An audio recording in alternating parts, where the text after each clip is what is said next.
அனைவருக்கும் வணக்கமா. இன்னைக்கு நம்ம ஒரு நல்ல பதிவு தான் பார்க்க போகிறோம். அதாவது தமிழ்லைன்லேயே போட்டிருக்கேன், பணத்தை ஈர்க்கும் குபேரன் பூஜை, எதிர்பாராத செல்வங்களை அள்ளி கொடுக்கும் பூஜை. உங்களுக்கு பார்த்தோன்னே தெரிஞ்சிருக்கும், ஆமாங்க, நம்ம குபேர பூஜை தான் வியாழக்கிழமை செய்ய போகிறோம். இந்த பூஜையை நீங்கள் 9 வாரம் அல்லது 11 வாரம் அல்லது 13 வாரம் இந்த மாதிரி எண்ணிக்கை அடிப்படையில் நீங்கள் செஞ்சுக்கிட்டு வரும்போது நல்ல பலனை உங்களுக்கு கொடுக்குங்க. இப்போ நம்மக்கிட்ட இருக்கிற பிரச்சனைகள் எல்லாத்தையும் நம்ம என்ன பண்ணுவோம் அப்படின்னா, கடவுள்கிட்ட தான் நம்ம வேண்டுவோம். எனக்கு இவ்வளோ பிரச்சனைகள் இருக்குது, பணத்தட்டுப்பாடு இருக்குது, எங்கேயாவது பணம்னு போய் கேட்டால் கிடைக்க மாட்டேங்குது, பணம் வருது ஆனால் செலவாயிடுது, அது மாதிரிலாம் இருக்கும்போது ஏதாவது ஒரு பிரச்சனைகள் வந்துக்கிட்டே இருக்குது அப்படின்னா நம்ம என்ன பண்ணுவோம், கடவுள்கிட்ட தான் போய் நிற்போம். என்னை இதுலேருந்து எப்படியாவது காப்பாற்றி விட்டுடு அப்படிம்போம்.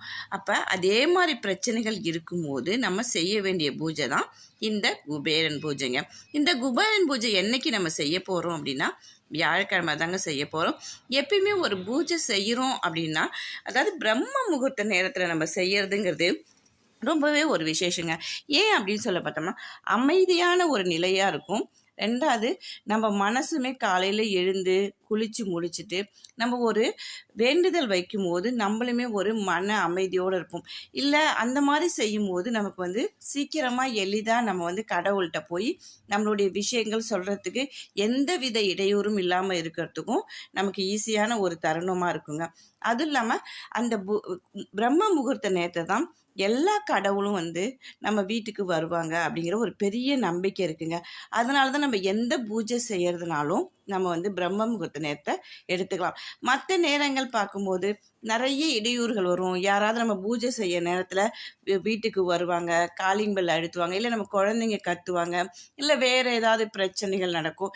இந்த மாதிரிலாம் இல்லாமல் ஒரு பூஜை செய்யும் போது எந்த வித இடையூறும் இல்லாமல் நம்ம செய்யணும் அப்படின்னாவே அதை நம்ம பிரம்ம முகூர்த்த நேரமாக எடுத்துக்கிறது ரொம்பவே ஒரு விசேஷமாக இருக்குங்க.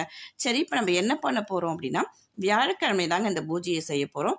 வியாழக்கிழமைக்கு நீங்கள் முதல் நாளே எல்லாத்தையும் சுத்தப்படுத்தி வச்சுக்கோங்க. உங்கள் வீட்டில் குபேரன் சிலை இருந்துச்சுன்னா அதுக்கு மஞ்சள், குங்குமம், சந்தனம் எல்லாம் இட்டுட்டு நல்ல வாசனை மலர்களால் நல்லா அலங்காரம் பண்ணிக்கோங்க. குபேரன் பூஜைக்கு முன்னாடி ஒரு தட்டு எடுத்துக்கோங்க. அதாவது பித்தளை தட்டாக இருக்கிறதுங்கிறது ரொம்பவே ஒரு விசேஷங்க. குபேரனுக்கு ரொம்ப பிடிச்ச ஒரு கலர் அப்படின்னு சொன்னோம்னா பச்சை கலருங்க. அந்த பச்சை கலர் குங்குமம் எடுத்துக்கோங்க. அது போக அது கூடவே நீங்கள் ₹1 நாணயங்கள் 108 நாணயங்கள் வச்சுக்கோங்க. அதோட பூவும் சேர்த்து வச்சுக்கோங்க. மல்லிப்பூ உதிரி பூவாக இருந்தாலும் சரி, அல்லது ரோஜா பூவை இதழாக பிரித்து வச்சுட்டாலும் சரிங்க. இது மாதிரி நீங்கள் லக்ஷ்மி, அதாவது குபேரனுக்கு முன்னாடி வச்சுக்கிட்டு நீங்கள் என்ன பண்ணுறீங்கன்னா, அந்த மலரையும் சேர்த்து 108 தடவை நீங்கள் அர்ச்சனை பண்ணிக்கிட்டே இருக்கும்போது உங்களுடைய பிரச்சனைகளை மனதார வேண்டிக்கிட்டு நீங்கள் குபேரன்கிட்ட சொல்லும் போது உங்ககிட்ட இருக்க கடன் பிரச்சனையாக இருக்கட்டும், பண வரவு கம்மியாக இருக்கிறது, இல்லை பணப்பிரச்சனை இருக்குது, இதை எல்லாமே தீர்ந்துருங்க. நீங்கள் நினச்சதை விட எதிர்பாராத செல்வங்கள் உங்கள் வீடை தேடி வரதை நீங்கள் கண்கூடாவே உங்களுக்கு தெரியுங்க. இதை 9 அல்லது 11 வாரங்கள் அல்லது 13 வாரங்கள் இதை தொடர்ந்து இந்த குபேர பூஜையை நீங்கள் செஞ்சிட்டே வரும்போது, அதுபோக குபேரனுக்கு பிடிச்ச அந்த பாசிப்பருப்பு பாயாசம், வெல்லம் கலந்தது இதெல்லாம் நீங்கள் செஞ்சுட்டு ஏழை எளியோருக்கு அந்த பாசிப்பருப்பு சுண்டல் ஏதாவது செஞ்சு நீங்கள் தானமாக கொடுத்துட்டு வரும்போதுங்க நல்ல பலன் உங்களுக்கு வருங்க. நீங்கள் இது மாதிரி செஞ்சு எல்லோரும் நல்ல பலனடையணும் அப்படிங்கிறதுக்காக தாங்க இந்த பதிவு போடுறேன். இதை எல்லோரும் இந்த பூஜையை செஞ்சு வாழ்க்கையில் எல்லோரும் நல்ல வளமோடும் நலமோடும் இருக்கணும் அப்படிங்கிறதுக்காக தாங்க இந்த பதிவு.